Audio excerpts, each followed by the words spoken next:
Hey, I'm Nick, and in this video, I talk with Dana Williams of Table 112 all about how she ministers to parents online. And so, for those of us that serve in churches with children's ministry or student ministry, and we want to serve and equip parents, you'll learn from Dana all about how she started out online, like what she did first, what she would do differently now, looking back at that from the beginning. She also shares the three filters she thinks through when she's thinking about serving parents with online content. And all of this is bonus content as part of the New Digital Church course. If you're interested in taking the course, check out newdigitalchurch.com. But you can also subscribe to this channel to check out all of these videos in this series for free. And if this helps you in any way, please hit that like button. But let's hear from Dana all about how she serves parents online.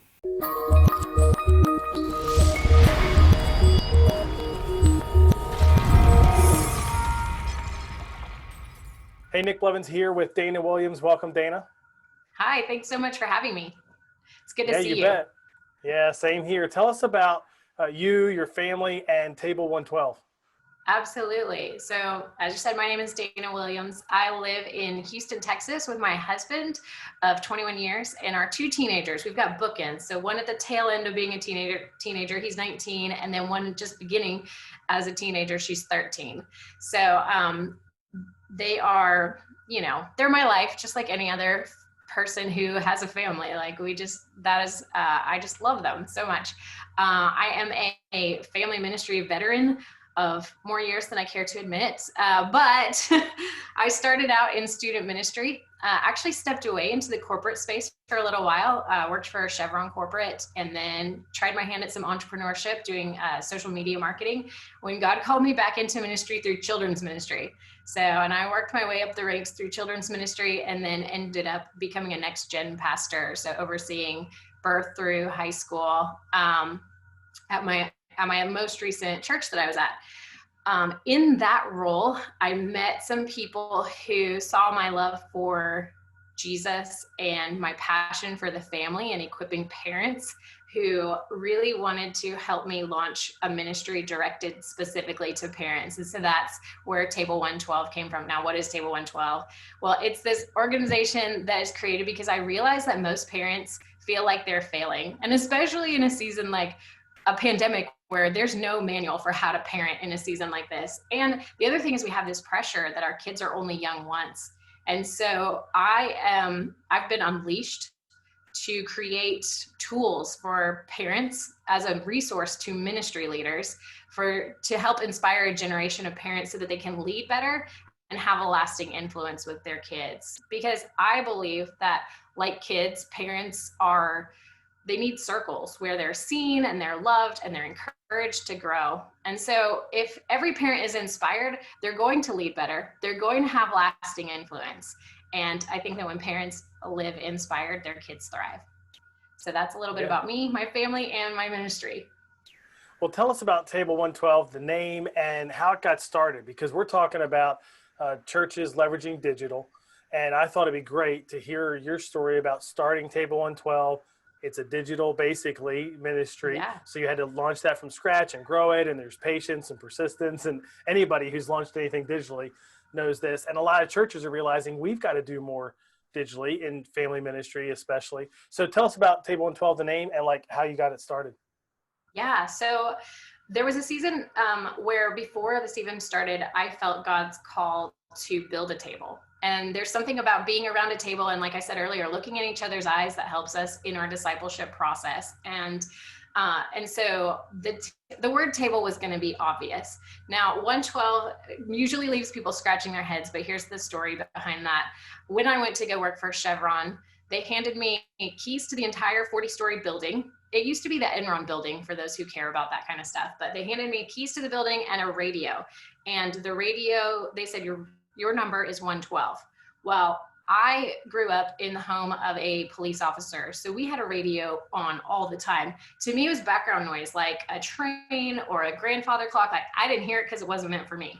And so it was interesting how God used me not being able to hear when they were calling me on the radio to show me, like, hey, I am trying to get your attention. I want you to pay attention to me. So I started really associating with that number 112 personally. My brother-in-law started calling me 112 as a joke. And then it pops up everywhere. Like you see it when the microwave counts down, you see it in the afternoon after lunch, like 112 shows up everywhere. Sometimes we get it on table signs when you go to a restaurant, when we used to go to restaurants, right? And it's always been this little reminder that God loves me. Then I was working through Carey Nieuwhof's Highly Effective Leader or something like that. High impact leader? Yes, thank you. Where we talked about, where we were working through our time and how we spent our time. I knew that I needed 8 hours of sleep, so I started there. 156 hours in a week, take away however many hours that is for sleep. And I was amazed that 112 hours were left. And I thought to myself, those are the hours that I choose who I'm going to be. And there was something really significant to me about how that actually is our discipleship, how the micro decisions impact who we become. And so I had another time to gravitate to those hours. And then of course, Romans 1:12 talks about getting together and mutually encouraging each other. And so there you go, table 112. That's the long version. Lots of influences there. And you launched it obviously online because you're trying to serve parents. This wasn't like an in-person ministry or some kind of place that people go to or something like that. So what did you do out the gate to launch this online? Yeah. So one of the first things that I did was work on some of my core message. What do I want to say to people? And to just be really clear about some things that we would come back to over and over and over again so that people would begin to trust the messages that they would be hearing. So you're going to know that by the vision of your ministry or whatever. And then I looked around and kind of did an assessment of like, what opportunities do I have? What assets do I have in my back pocket? Now, one obviously was, my experience in social media marketing and launching some companies in my area. I could really grab onto that and say, I know some things about how to do this. I looked for free tools to start building a brand of colors and certain fonts that people could expect to see from me.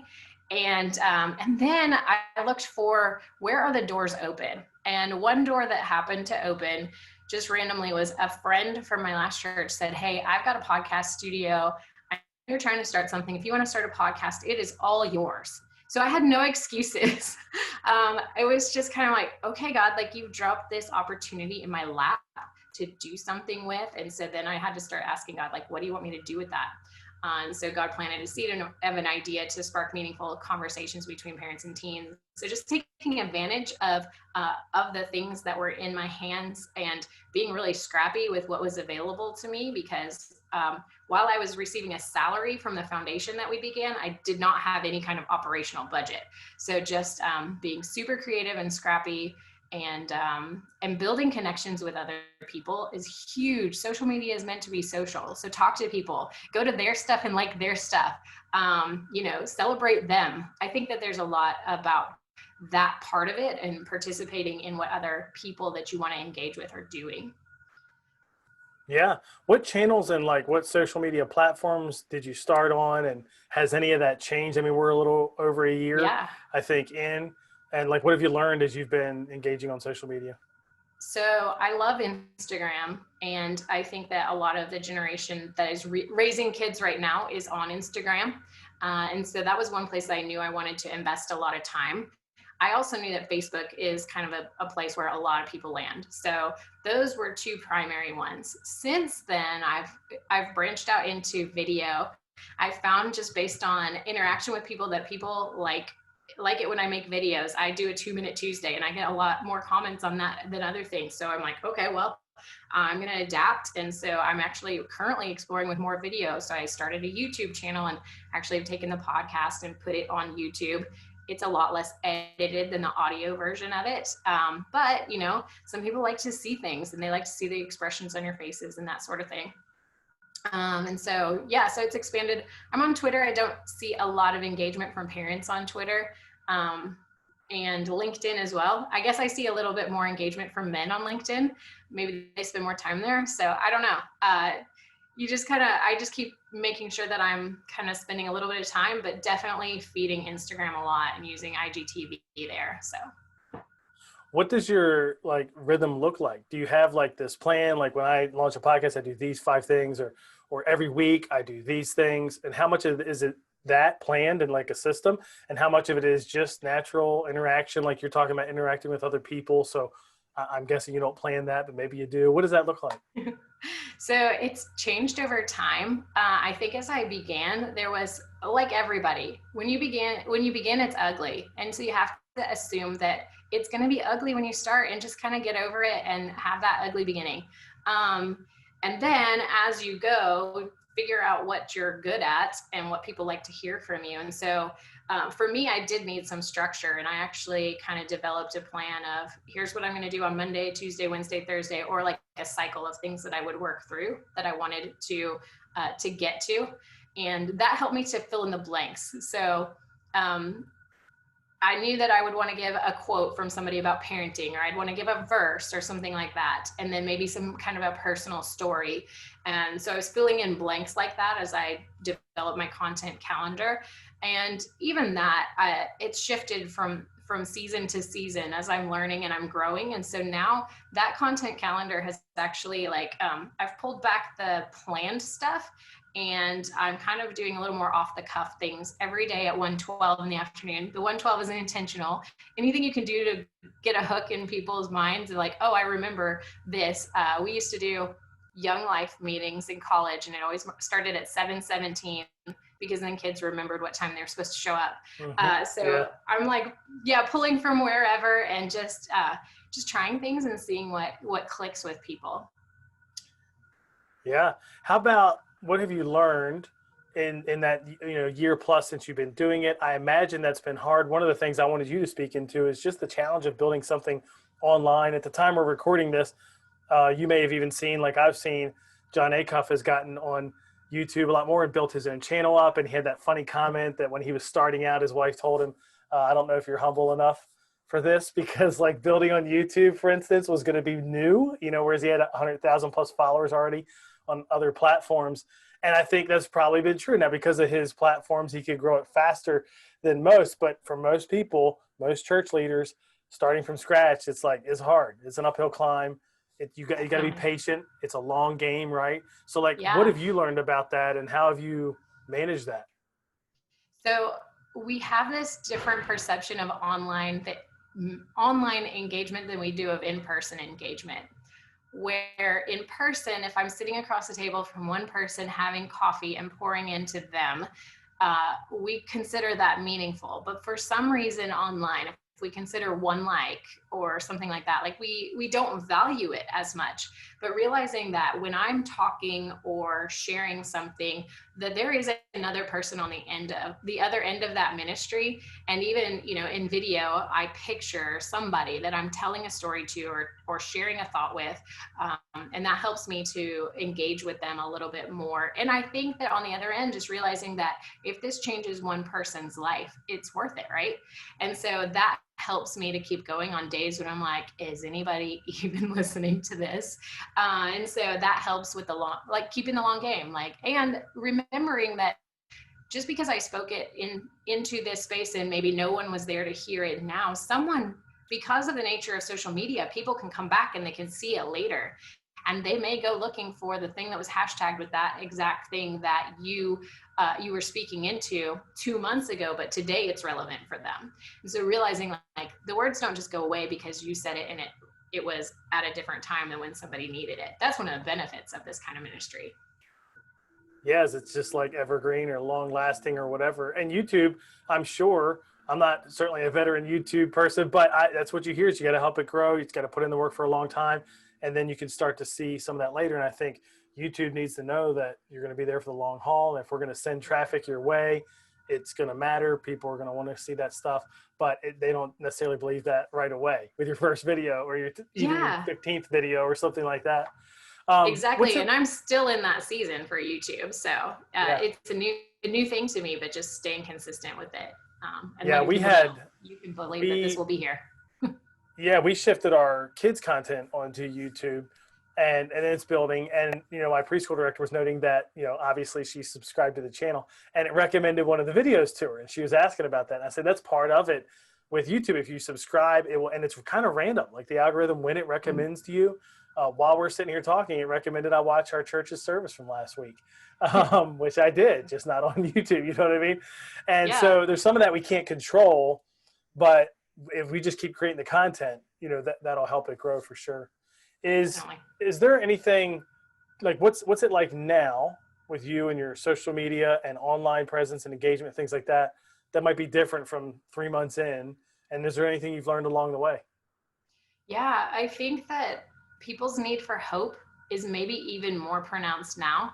And we have the greatest message of hope. And so I think that if we can look at our platforms as not necessarily a way to entertain or even educate, but as a means of like passing on hope to another person, people are really going to connect with the things that we have to say. So that's something that I'm learning and trying to implement more by being more vulnerable and being more authentic. When you're in the parenting space, that can be a challenge because some of the stories are not my stories to share. So I've got to be careful with that and realizing, that my stories, any pastor who tells a story has to make sure that they are not hurting Or somebody sharing too much through that. Yeah, share. Exactly. Yeah. But man, it's such a critical time for needing hope, and people are really gravitating to that. And I find that there's a difference between privacy and authenticity. The more authentic I can be with my audience, the more they seem to resonate with it. And so that's one thing that I've really been working on and learning and trying to test the boundaries on, is like, what does this actually look like, especially in a situation where I'm telling a story of my family to some extent, but I've got to be protective of some of that. So differentiating between what needs to be private and what is actually like authentic, and talking about things maybe in a general sense rather than sharing stories about my kids. Now that may just be personal for me, but it's something for leaders to think about as you bring yourself to the screen. Mm-hmm. I think most people want what is real. So being authentic and vulnerable. And then as a parent, especially, you're attracted to, I'm not the only one who feels that. Yeah. And my kids aren't the only one who's doing that, right? There's like that sense of like a relief, there's like, Totally. you feel affirmed a bit. So I think all that is probably true.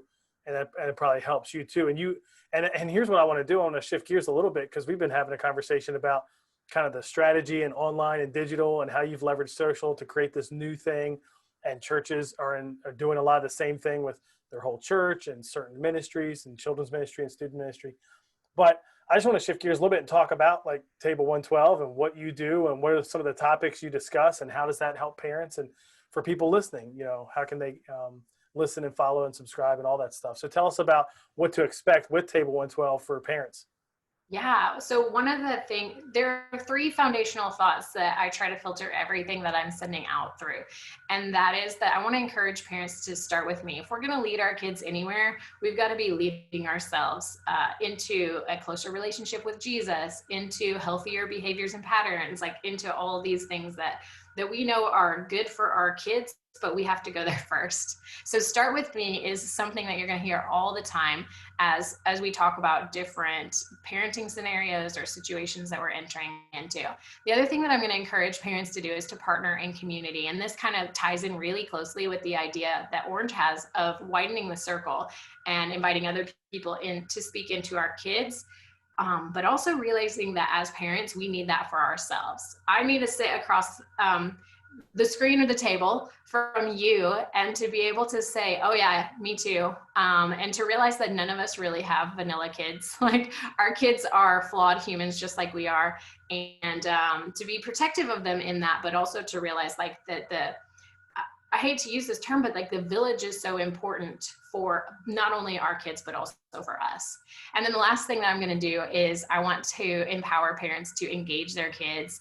And so I'm definitely focused on every way possible that we can create conversations and experiences that foster a meaningful connection between parents and their kids or their students. Because having open dialogue gives us lasting influence. Now, I have a 19-year-old who we don't agree on everything. Believe me, we don't agree on everything. And he is the farthest thing from a vanilla kid. But he I know for beyond a shadow of a doubt that we have mutual respect for each other, and he's going to come to me and he's going to ask me for advice at least once a day, if not more than once a day. And to have a 19-year-old that's asking you for advice, I think is a mark that that you have the influence. And that's been my goal in my parenting journey, is no matter where my kids go, no matter what happens with them, am I able to continue pointing them to Jesus? And so I hope to give other parents tools like that, where we can be that solid voice in their life that points them back to the gospel. What You're are some also of going the? to, Go sorry. ahead. Well, so those are some three foundational things that you're going to hear me talk to parents about. But then, beyond that, we're going to talk through things about what does it actually look like to disciple kids in 2020? I mean, it's a different thing. And one of the things that I did when my daughter was younger was develop, here's the 4 kind of hooks or hangers that we're going to frame other conversations under. And those things are identity, faith, integrity, and compassion. And so just having big ideas that we attach other thoughts to. So we don't gossip because we have integrity and we have compassion for other people. And so those sorts of things, like we can, I wanted my kids to have something simple like that they could hang on to know, like, what does it actually look like to follow Jesus? Yeah, that's good. It feels like values, you know what I mean? Like that you can keep going Mhm. back to, like, these are the things we care about. What are some, I'll end with this. On the podcast, you have other parents come with their kids and you do that and you talk about it with your kids. Like, what are some of the conversations that you've had there that other parents would love to hear and be interested in, would help them? Oh, it's so fun. That's one of my favorite parts of my job, because when I do this with other parents, they come back and they're like, I had no idea my kid thought that. And they're usually so blessed by that. It's kind of a scary thing to get on a podcast that's going out publicly with your teenager. But overall, it's been really a healthy environment because we have ground rules about how we treat each other. But some of the things that we've talked about, I've interviewed a few entrepreneurial kids, so that's always fun, just to kind of get like, what's the thing that sparks in you. This week's episode is from a mother and daughter who are involved in racial reconciliation work, and their story. My son stayed up really late one night and asked me 3 really profound questions, like, how do you find your purpose, Mom? And so we went through those 3 great questions and hope to pass those on to other parents and teenagers to have those conversations. We've talked about how we use our phone. We've talked about choosing friends. We've talked about adult influences. Another favorite was an interview with my son's student minister and him, and just their relationship with each other. So that one was a little bit different, but it was so fun just to hear the mutual respect that they have for each other. So those are a few examples. And then occasionally we do parents only episodes, and I'm about to launch a little series of parents only episodes as the kids get back into school. So I'm looking forward to that, where we can talk a little bit more in depth about heavier topics that kids are maybe not as prepared to talk about. So we've tackled things like suicide, sexuality, things like that in those areas. Yeah, that's awesome. Well, the being able to talk about that kind of stuff and have kids be part of the conversation, I just think is a really cool thing. It's a unique idea, and so I love that you're doing that. And I love that you're, leading this ministry from scratch, figuring this out online, building it. And I think that's where church leaders are in a lot of cases. Like they've built the thing that they've run in person forever, but now they know online and digital has to be good too. And there's so much potential and opportunity there. And so they're building, and they can probably, I think, relate to your story along the way there. How can people connect with you and with Table 112? Yeah, definitely. So on the social media platforms, it's the Table 112, and that's the channel where I'm putting out everything for parents. I also have started some channels where it's Table 112 Leaders, and you'll find that on Instagram. There's a Facebook group where we're going to try to have more leadership type of conversations. I'm probably a little more challenging on that side of, hey, let's rethink how we're doing this and really dive into how we can better equip parents and serve them. But definitely Table 112. If you come to my website, which is table112.org, I actually think if you spell it anyway, you'll get there, but the number 112. You can opt in to a free resource that I create every week. I give away 4 posts that I'm going to share during the week with just encouragement and inspiration for parents. It's totally free to become a member and to get that in your inbox early in the week. So those are 3 ways you can connect. If you want to connect with me personally, I would suggest Instagram. That's my favorite. DanaWilliams.me is how you find me there. Yep, that's where you live. That's where you post. And I see those. I see your videos show up there. And in my head, and of course, I'm probably not seeing them at 112, right? But there is that thing that you've become consistent. You're consistent with it. So I know what it is when I see it. You know what I mean? So there's something to be said for that too. I mean, I think there's some real value there. That's another tip for us. Well, thanks for what you do for Table 112, how you're serving parents and church leaders and families. And thanks for sharing this with us. Thanks, Nick. It was fun.